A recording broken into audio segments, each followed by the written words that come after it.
ఈ కథ మనకు కేవలం వ్యవసాయం గురించి కాదు, జీవితంలో ఉండవలసిన సహనం మరియు నమ్మకం గురించి గొప్ప పాఠాన్ని నేర్పుతుంది. ఒకానొక గ్రామంలో రాఘవ్ అనే రైతు ఉండేవాడు. యంత్రాల కాలంలో కూడా అతను తన భూమిని ప్రాణంగా ప్రేమిస్తూ మట్టిని నమ్ముకుని బతికేవాడు. అతని తండ్రి అతనికి ఒకే మాట చెప్పేవాడు: నేల తల్లిని గౌరవించు, సహనమే నీ గొప్ప పంట. ఒక సంవత్సరం గ్రామంలో భయంకరమైన కరువు వచ్చింది. నదులు ఎండిపోయాయి, భూమి బీటలు వారింది. చాలామంది రైతులు నిరాశతో తమ భూములు అమ్ముకుని పట్టణాలకు వలస వెళ్లిపోయారు. కానీ రాఘవ్ మాత్రం వెనకడుగు వేయలేదు.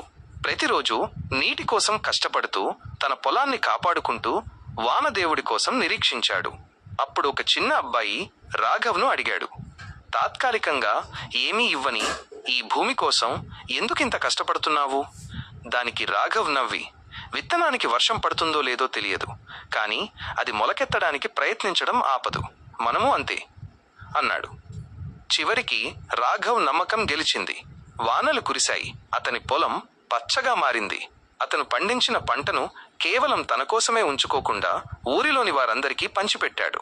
ఆ రైతు ద్వారా ఆ గ్రామం సహనం మరియు కష్టపడే తత్వం ఎంత విలువైనవో నేర్చుకుంది.